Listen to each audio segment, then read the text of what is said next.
deberíamos explicar es qué significa Ordo Salutis. Y aquí esto más que nada solamente es una frase latina que significa orden, salvación, el orden de la salvación. Y es una frase que los reformadores ocuparon para poder describir y enumerar los distintos beneficios que nosotros recibimos cuando estamos en Cristo. Ya, esa es la definición. Me ayuda con la siguiente. Entonces, el Ordo Salutis describe un proceso por medio del cual podemos ver la obra de la salvación producida en Cristo, cómo se cumple de forma subjetiva en el corazón y en la vida de cada cristiano.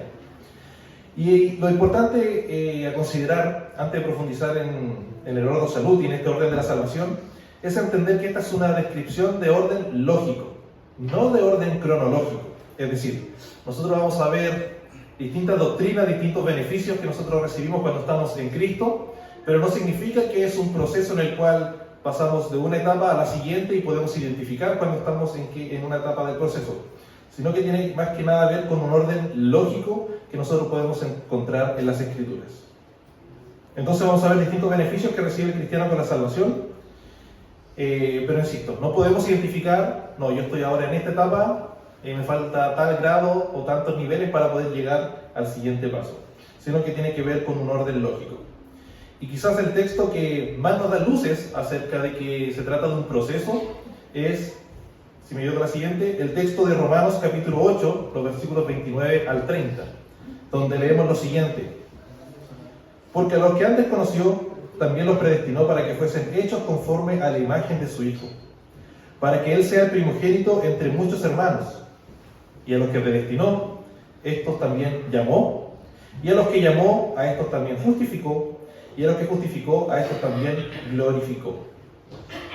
Así que en estos versículos podemos notar una especie de proceso, distintos términos, pero distintos términos que hablan de una misma salvación de cada persona que está en Cristo. Así que conoció, predestinó, llamó, justificó, glorificó, son distintos aspectos de esta misma salvación que iremos revisando.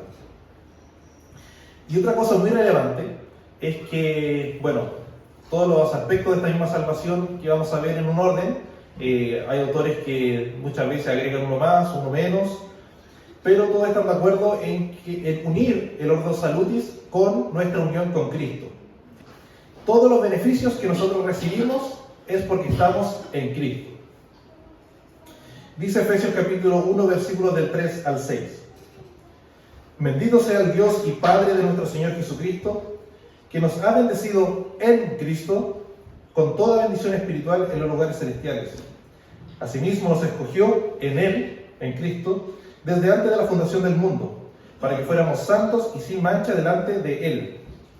En amor nos predestinó por medio de Jesucristo para adopción, como hijos suyos, según el beneplácito de su voluntad, para la alabanza de la gloria de su gracia que nos dio gratuitamente en el amado. Y uno puede leer todo el capítulo 1 de Efesios y notar que esto y cada beneficio que nosotros tenemos es en Cristo. Es nuestra unión con Cristo en donde nosotros recibimos todos estos aspectos que vamos a revisar que es de una misma salvación. Y si nosotros recordamos el texto de Romanos 8, lo primero que nos habla este texto, que sería lo más lógico, es acerca de la elección. Acerca de la elección, que a veces también se llama la predestinación, aunque es un poco distinto. Pero la elección significa que Dios escogió a algunos para ser salvos en su gracia soberana antes de la creación del mundo. Es lo que acabamos de leer en Efesios capítulo 1. Antes de la creación del mundo, Dios nos eligió. Es importante mencionar con respecto a esta doctrina que la predestinación tiene que ver con el hecho de que Dios haya decretado en la eternidad. Dios decretó la eternidad, tiene que ver con su decreto. La elección en particular tiene que ver específicamente cómo Dios eligió a los suyos, a los que estarían en Cristo, a los que serían adoptados en la familia de la fe. Y nosotros al leer el texto de Efesios podemos ver que la base de esta elección es la libre y soberana voluntad de Dios. No que haya visto algo bueno en nosotros, no que vio de antemano que nosotros le íbamos a elegir, sino simplemente porque Él quiso. muchas veces se trata de explicar la doctrina de la elección con una especie de conocimiento previo que Dios tenía antes de cada uno de nosotros. Entonces Dios iba a ofrecer de manera libre su gracia y Él vio quiénes le iban a escoger y quiénes le iban a rechazar. Entonces a aquellos a los cuales le iban a aceptar, Él entonces los elegía. Esto es conocido como la presciencia de Dios. Sin embargo, nosotros vemos en las Escrituras que, de hecho, Dios no nos eligió por algo que íbamos a hacer, porque de hecho todavía no lo hacíamos, sino simplemente por su libre y soberana voluntad. Por ejemplo, nosotros encontramos en el libro de Romanos capítulo 9, el capítulo 8, capítulo 9 habla sobre la elección, sobre la predestinación, y en el versículo 11 del capítulo 9 nos dice acerca de la elección de Jacob y Esaú, cuando el texto dice que a Jacob amé y a Esaú aborrecí. El texto nos dice que no fue en base a sus obras, porque ellos aún no habían nacido. Simplemente Él eligió a uno. Este es el llamado que hace Dios. Y el texto de Efesios 1, no lo vamos a leer porque lo leímos en el año anterior. El objetivo de Dios elegir a unos es simplemente para su propia gloria. Simplemente para su propia gloria. Dios es glorificado en elegir a algunos para ser llamados sus hijos. Y si uno puede después profundizar, usted puede leer en su casa Romanos 9, es como que Pablo estuviera teniendo una conversación con alguien que le hace todo este tipo de preguntas que muchas veces puede pasar también por nuestra mente, y él dice, ¿es injusto esto de alguna manera? Y él dice, claro que no. Y uno lo puede leer en Romanos 8 y 9, cómo Pablo responde a las posibles objeciones que uno podría tener con respecto a esta doctrina. Pero esta es la doctrina de la elección.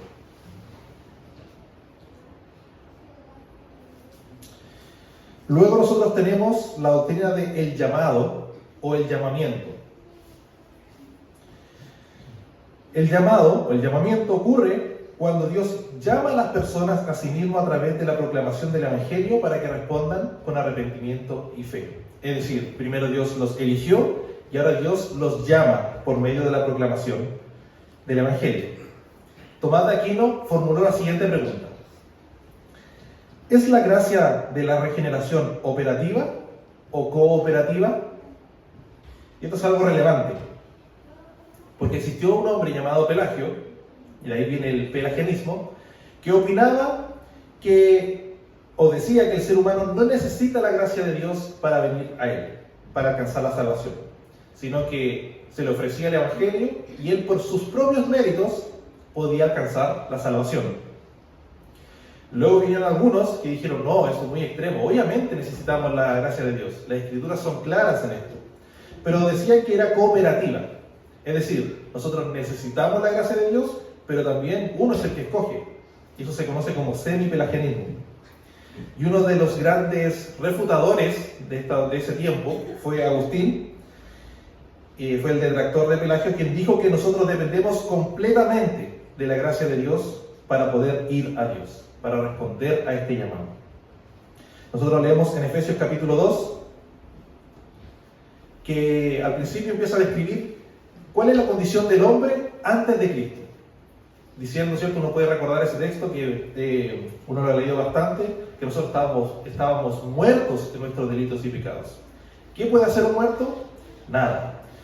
Del versículo 4 al versículo 7, el texto de Efesios nos dice, pero Dios, que es rico en misericordia, por causa de su gran amor con que nos amó, aún nosotros estando muertos en nuestros delitos, cuando aún estábamos muertos, Él nos dio vida juntamente con Cristo. Por gracia sois salvos.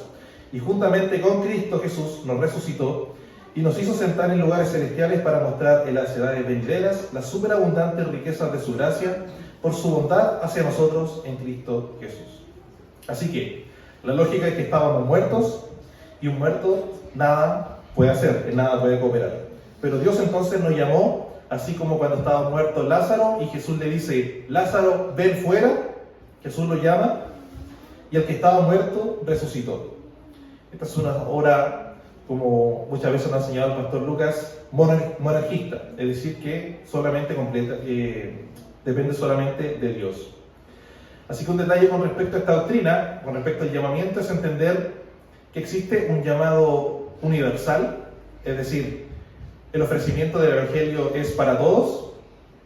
Nosotros debemos ir a todos y pedirles que se acerquen a Dios, pedirles que respondan al llamado de Dios, pero existe un llamado eficaz sobre aquellos que Dios ha elegido. Entonces el texto de Romanos capítulo 8, cuando nos dice a algunos predestinó y a esos también los llamó, se refiere a esto que también predestinó. Está hablando de este llamado eficaz, que es sobre los suyos. Así que la oferta del Evangelio es para todos, pero Dios hace un llamado eficaz sobre aquellos que Él escogió. Ese es el llamamiento. Hermano, vamos a pasar por harta doctrina. Si tienen alguna pregunta, vayan anotando y después las podemos revisar al final, porque lógicamente aquí son muchos beneficios. De hecho, como estamos tratando la teología sistemática, si uno revisa cualquier teología sistemática, esto ocupa una sección grande del libro y hay muchas formas en que uno puede profundizar en cada uno de estos beneficios de la salvación, pero aquí estamos tratando de explicar de manera una definición, algunos aspectos relevantes y lógicamente qué nos dice la Biblia al respecto. Entonces tenemos la elección, tenemos el llamamiento. El tercero, en este orden de salvación, en este orden lógico, sería la regeneración, que es cuando Dios da vida espiritual a aquellos a los cuales Dios ha llamado. Un texto conocido acerca de la regeneración es lo mismo que el nuevo nacimiento, es el texto de Juan capítulo 3, cuando Jesús tuvo este encuentro con Nicodemo. Nosotros leemos en Juan capítulo 3, en los versículos del 3 al 6, que dice el texto: respondió Jesús y le dijo: de cierto te digo que el que no naciere de nuevo no puede ver el reino de Dios. El que no naciere de nuevo no puede ver el reino de Dios. Nicodemo le dijo: ¿cómo puede un hombre nacer siendo viejo? ¿Puede acaso entrar por segunda vez en el vientre de su madre y nacer? Y respondió Jesús: de cierto te digo que el que no naciere de agua y del Espíritu no puede entrar en el reino de Dios. Lo que es nacido de la carne, carne es, y lo que es nacido del Espíritu, Espíritu. Entonces esto está conectado mucho con el punto anterior de la regeneración. Dios llama a la persona, el punto anterior, que es el llamamiento. Dios llama a la persona y también le da vida espiritual para que nosotros podamos responder a ese llamado. Por eso está puesto en este orden. La regeneración, que es lo mismo que el nuevo nacimiento, Dios llama a la persona y le da vida espiritual para que pueda responder a ese llamado. Como en el mismo caso de Jesús llamando a Lázaro. Lázaro estaba muerto, Jesús le dice: Lázaro, ven fuera, pero para que pudiera Lázaro responder a ese llamamiento, tenía que Jesús mismo resucitar. No podía responder por sus propios medios. Por eso nosotros tenemos el llamamiento y luego la regeneración, es decir, esta vida espiritual que Dios nos da para poder responder a este llamado. Esa es la regeneración.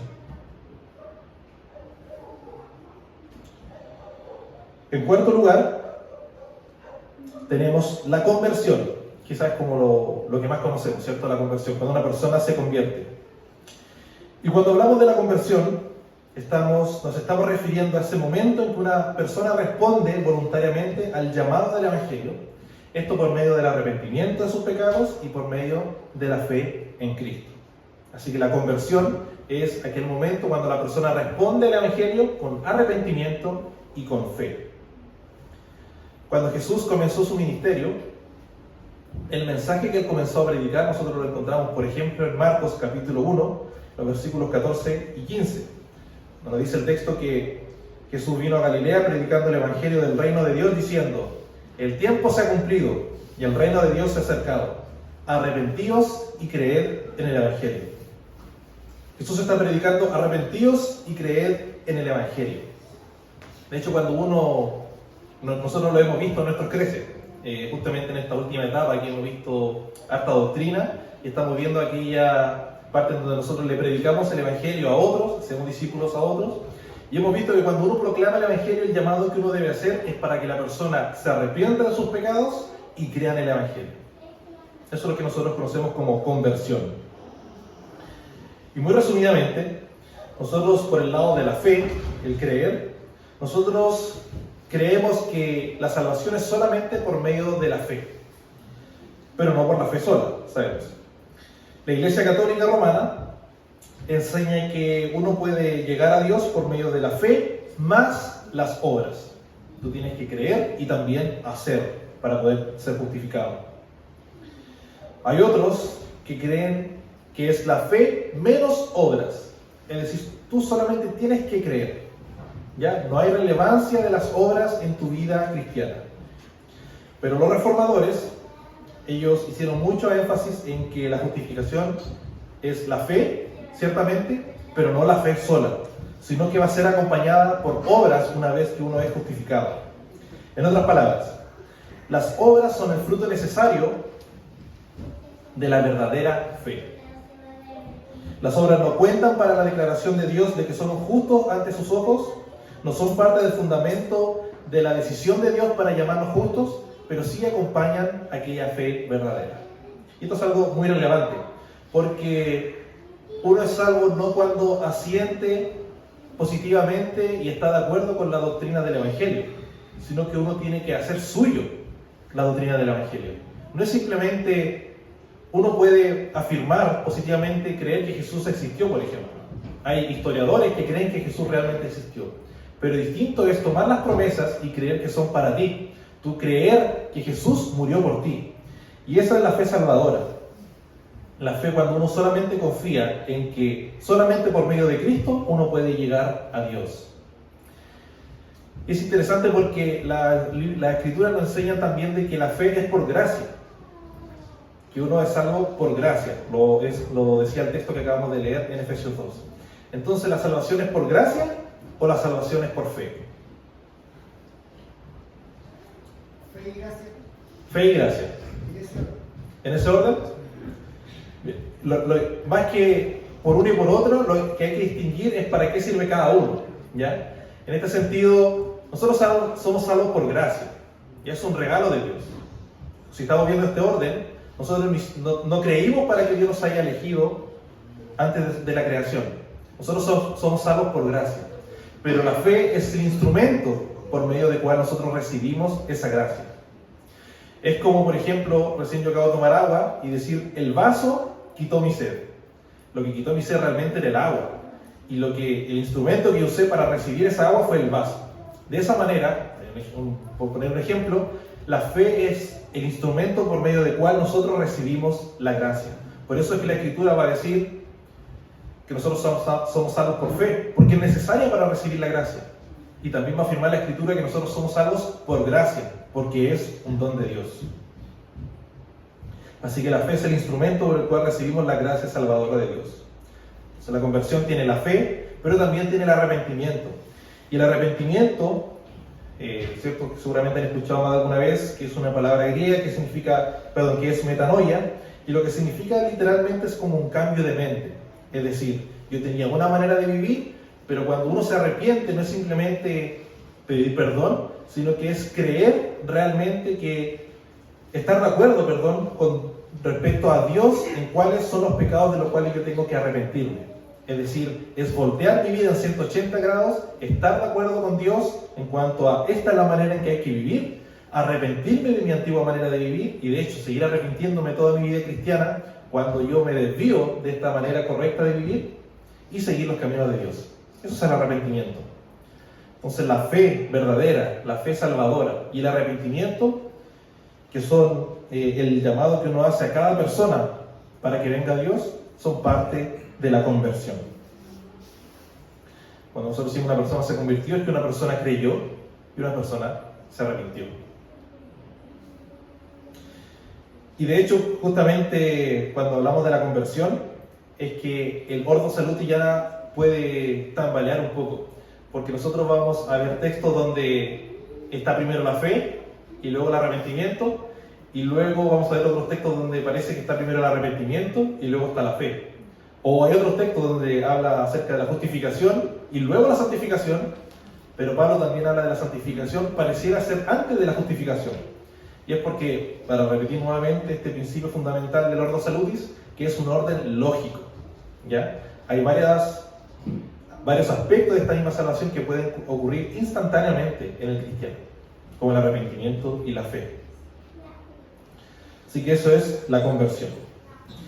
Luego tenemos la justificación. La justificación, que también es un concepto que seguramente hemos escuchado mucho.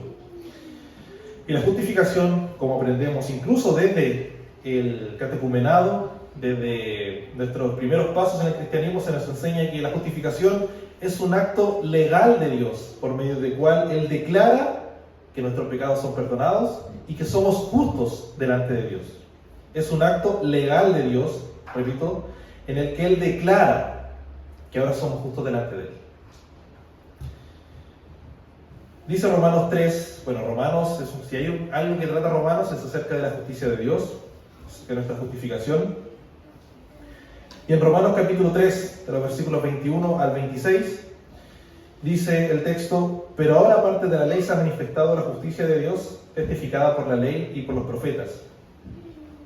La justicia de Dios por medio de la fe en Jesucristo, para todos los que creen en Él.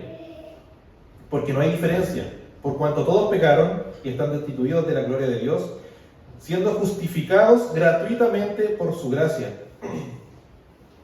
mediante la redención que es en Cristo Jesús, a quien Dios puso como propiciación por medio de la fe en su sangre, para manifestar su justicia a causa de haber pasado por alto en su paciencia los pecados pasados, con la mira de manifestar en este tiempo su justicia, a fin de que Él sea el justo y el que justifica al que es de la fe de Jesús. En otras palabras, está explicando lo mismo. La justificación es este acto legal donde Dios declara que nuestros pecados son perdonados y que nosotros tenemos la justicia de Cristo en nuestras vidas. Es interesante porque Dios nos declara justos y nosotros podemos ver nuestra vida y realmente ver que no somos tan justos como desearíamos. Somos tan justos como quizás muchas veces leemos en la Escritura o como lo que esperaríamos de una persona justa. Y Lutero dijo que nosotros somos al mismo tiempo justos y pecadores. Él reconocía este aspecto de esta doctrina. Y lo que estaba diciendo Lutero es que una persona justificada es simultáneamente justa, porque Dios ya lo declaró justo. Aquí no existe algo como una progresión, sino que es un acto donde somos declarados justos, pero también somos pecadores. Entonces somos justos en virtud de una obra de Cristo perfecta que ya se llevó a cabo, pero todavía no hemos sido perfeccionados. Y lo interesante con respecto a la doctrina de la justificación es que para que nosotros seamos justificados tuvo que haber una doble imputación. Es decir, nosotros creemos que en Cristo Jesús Él fue declarado culpable, hubo una imputación de nuestros pecados a Él y una imputación de su justicia en nosotros.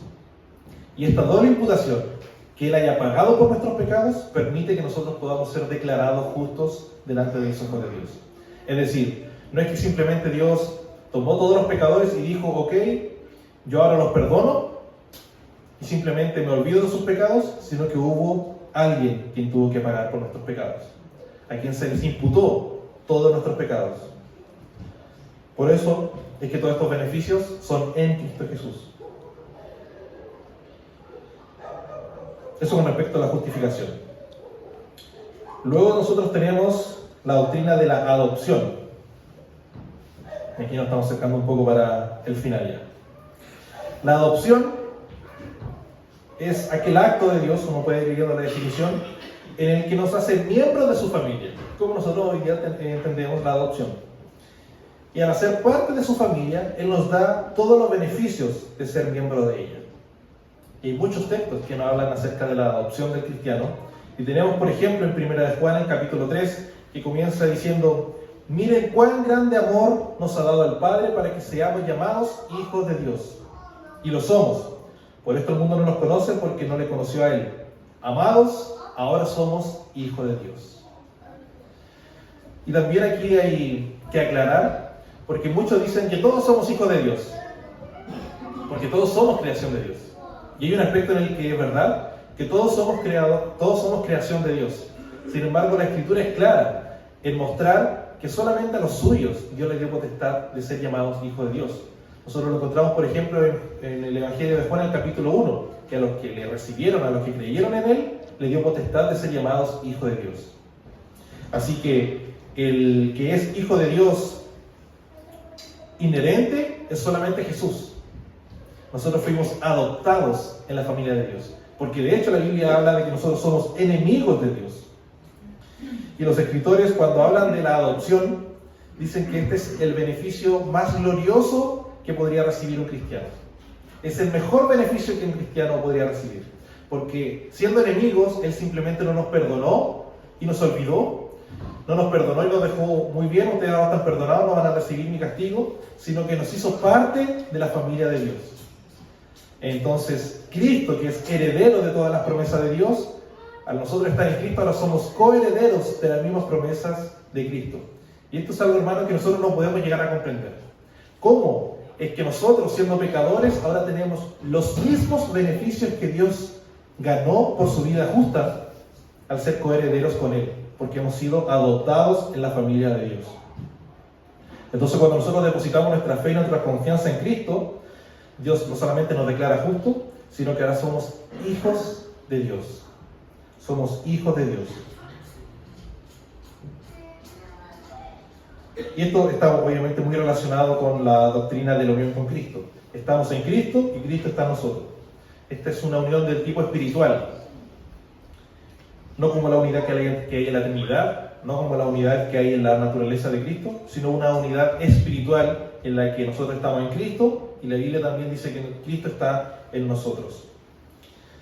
Y por medio de esa unión nosotros ahora somos llamados hijos de Dios. Y de hecho por eso nosotros nos podemos llamar hermanos, porque también tenemos un mismo Padre.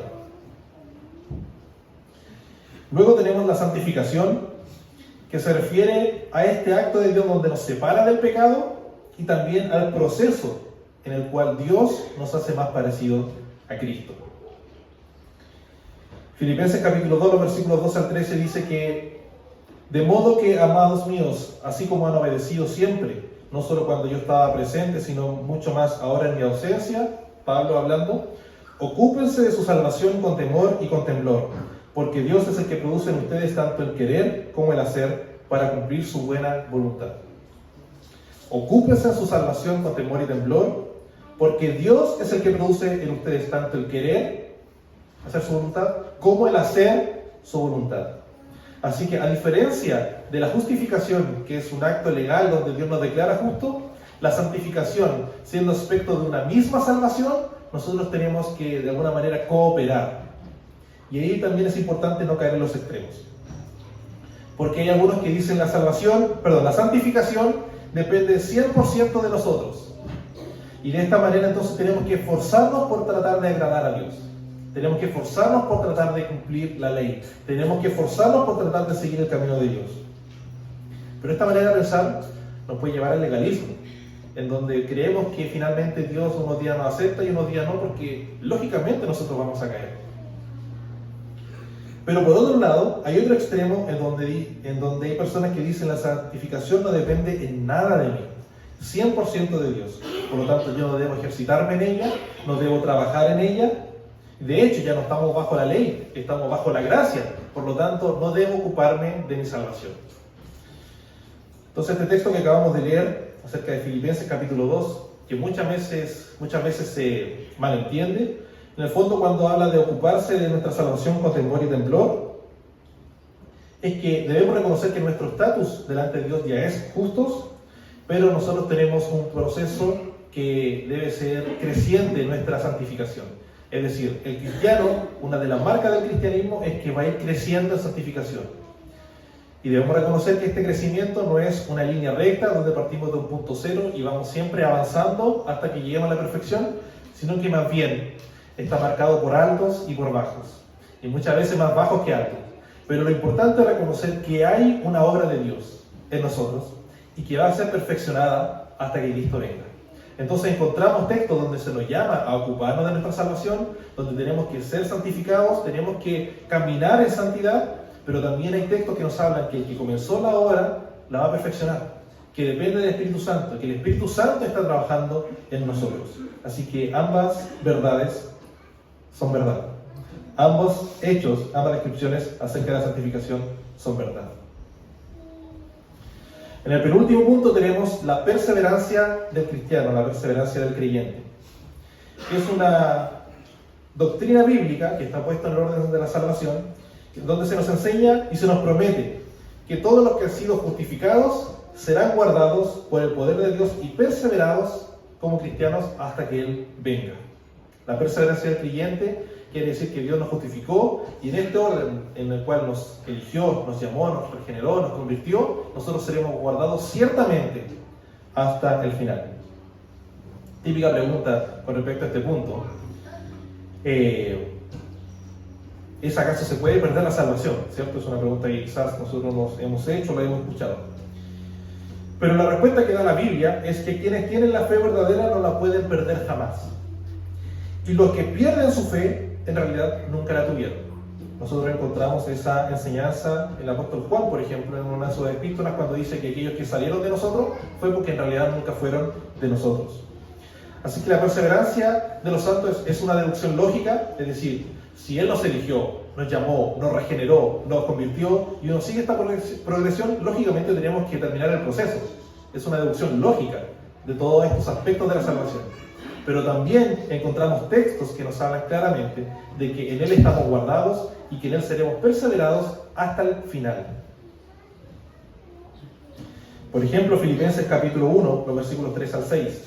Doy gracias a mi Dios cada vez que me acuerdo de ustedes, siempre intercediendo con gozo por todos ustedes en oración mía, a causa de su participación en el Evangelio desde el primer día hasta ahora, estando convencido de esto, que el que en ustedes comenzó la buena obra, la perfeccionará hasta el día de Cristo Jesús.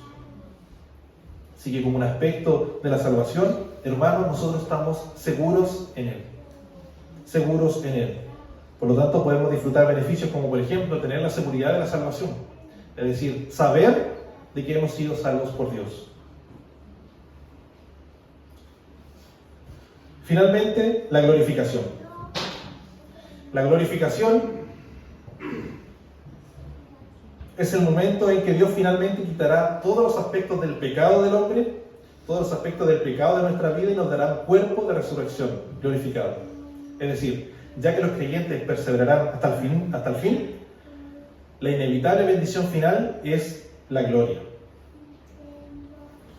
El Salmo 8, hablando acerca de su creación, acerca de la creación de Dios en términos humanos, y luego Hebreos, citando el Salmo 8, en Hebreos capítulo 2, dice que cuando Dios nos creó nos hizo un poco inferior a los ángeles, que nos coronó de gloria y de honor, y que incluso nos puso sobre las obras de sus manos. El hombre fue creado con gloria, nos hizo a su imagen y semejanza para tener dominio sobre toda la tierra. Pero el pecado del hombre fue no buscar la gloria de Dios, sino tratar de crecer en su propia gloria y glorificarse a sí mismo en lugar de glorificar a su Creador. Así que en este camino de la redención, nosotros debemos devolvernos a la gloria que nosotros perdimos por causa del pecado. Dice 2 Corintios capítulo 3, versículo 18, que todos nosotros con el rostro descubierto, contemplando como en un espejo la gloria del Señor, estamos siendo transformados en la misma imagen de gloria en gloria como por el Señor, por medio del Espíritu. Para eso como un beneficio actual. Y Filipenses 3, capítulo 21, nos habla de este beneficio en el futuro. La glorificación se muestra generalmente como una conformidad moral a la voluntad de Dios, pero también la glorificación futura, dice el texto, que nuestros cuerpos serán glorificados. Es interesante porque cuando nosotros leímos Romanos capítulo 8, vemos que todos estos beneficios de la salvación fueron en pasado. A los que llamó, a los que eligió, a los que justificó, a los que santificó, a los que glorificó en pasado. Pero nosotros esperamos una glorificación futura. Y es porque es tan cierta la glorificación de Dios, es tan cierto que finalmente terminaremos este proceso, que ya es un hecho también en nosotros. Así que, yendo ya a nuestra reflexión final, por favor, la última slide. Mucha gente asume que la salvación es simplemente escapar del infierno. Mucha gente limita esto de acercarse a Dios simplemente para no caer finalmente en la ira de Dios. Sin embargo, ese es un aspecto innegable, efectivamente. De hecho, somos salvos de la ira de Dios. Sin embargo, los beneficios de la salvación abarcan mucho más que eso, como hemos visto. Abarca justificación, abarca la santificación. Por lo tanto, la salvación no solamente es algo futuro, que evitaremos el infierno, sino que también tiene aspectos pasados, como la justificación, y aspectos presentes, como la santificación. Así que nosotros hemos sido salvados, somos salvos y también seremos salvados. La salvación encierra y muchos beneficios más que nosotros podemos encontrar en una teología sistemática, pero sobre todo en las Escrituras. Y esto nos recuerda una vez más que todo lo que Dios ha hecho en nosotros es en Cristo Jesús. Así que nos debería llevar al profundizar cada una de estas doctrinas, a darle más gloria a Él y ver cuán grande ha sido nuestro Dios y cuán grande es nuestro Salvador que nos ha dado todos estos beneficios. Hermano, que esto sea motivo para darle más gloria, para amar más a Dios, para amar más las Escrituras, para poder profundizar en cada una de estas doctrinas y ciertamente para tener un mejor caminar en nuestra vida cristiana.